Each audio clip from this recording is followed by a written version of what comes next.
તારો આઈડિયા છે તો બહુ સરસ, પણ તને શું લાગે છે આપણે આ રિસ્ક લેવું જોઈએ? જેમ ધંધામાં નફો કમાવા માટે અમુક જોખમ ઉઠાવવા પડે ને, એમ પરિવારના હિત માટે પણ આ પ્રકારના નિર્ણય લેવા પડે. હા, પણ આપણે પપ્પાને પૂછ્યા વગર આ ડિસિઝન લઈ રહ્યા છીએ અને પછી ન કરે નારાયણને કઈ ઊંધું થયું તો? અરે માં, તું કેમ હસી રહી છે?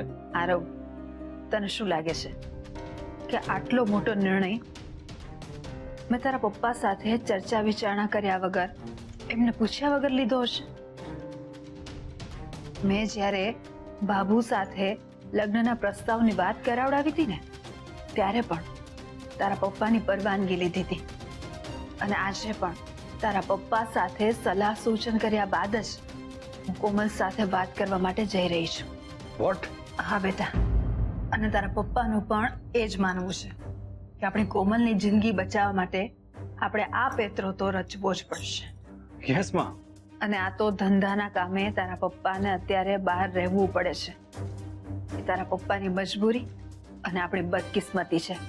બાકી તને શું લાગે છે, તારા પપ્પા અહીં હાજર હોત તો આપણે આ બધું જ કરવાનો વારો આવ્યો હોત? હા, એ તો છે જ. તારા પપ્પા પ્રત્યક્ષ ભલે આપણી સાથે હાજર ના હોય, પણ આવા મહત્વપૂર્ણ નિર્ણયમાં તો એ આપણી સાથે જ રહેવાના છે. શું વિચારે છે મમ્મા? કઈ નહીં બેટા, મારું માનવું છે કે આપણી પાસે હવે આ એક જ રસ્તો બચ્યો છે, અને તારા પપ્પા અને આરવભાઈ એટલા કાબેલ તો છે જ કે આપણે જેટલા પૈસા ગુમાવશું ને એનાથી બમણા કમાઈ લેશું. પણ શું?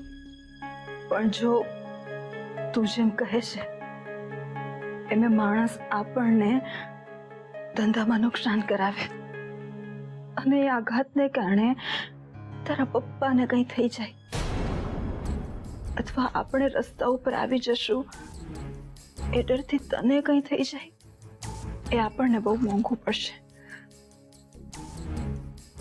અને બેટા, પૈસા તો આજે છે ને કાલે નથી.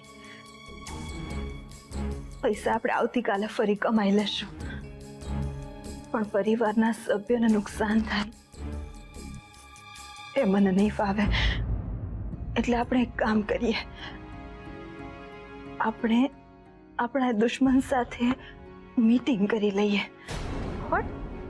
એ લોકો સાથે મીટિંગ? હા, મળીને સોદો કરીને એ લોકોને જે જોતું હોય ને આપી દઈએ. હા મમ્મા, આવું થોડી કરે. એ લોકો આપણી બધી જ મિલકત છીનવીને આપણને રસ્તા ઉપર લાવી દેશે તો? પૈસા વગર કોઈ રસ્તા પર નથી આવી જતું, અને કરોડો રૂપિયા હોવા છતાં પણ ક્યારેક લોકો બંગલા પણ નથી ખરીદી શકતા. એટલે આપણા નસીબમાં જે લખ્યું હશે ને એ થશે. તું જ મને કે ને, અત્યારે અમે ડોક્ટરને બોલાવીને એમના પૈસા ચૂકવ્યા, પણ તારા મનની શાંતિ ખરીદી શક્યા નહીં ને? તો જે પૈસા સુખની નીંદર ના આપી શકે તને, એ રૂપિયા શું કામના? તારા લગ્નમાં તને આણામાં હું દાગીના, મોંઘા કપડાં નહીં આપું ને તો ચાલશે, પણ તું સતત અમારી ચિંતા કર્યા કરે. તને દુખી જોઈને અમને તારી ચિંતા થાય, એનો શું મતલબ?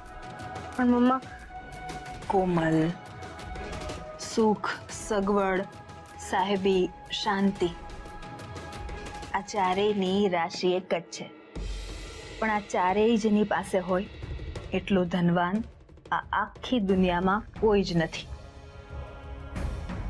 Are you sure? તારે આપણી પ્રોપર્ટી આમ આ લોકોને આપી દેવી છે? હા, કારણ કે જમવામાં ભલે ને 32 પકવાન હોય, પણ તું તાવમાં જેમ કંઈ પણ ખાઈ જ નથી શકતી, તો એ પકવાન શું કામના? એ નકામા જ ને બેટા. એટલે મોટો અને મીઠો રોટલો ખાવા કરતા મીઠો રોટલો ખાઈ લેવામાં શાણપણ છે. અને આરવ તારા પપ્પા એકલા થોડી છે. હું ભણેલી નથી, પણ સોનું તો છે ને, તું છો,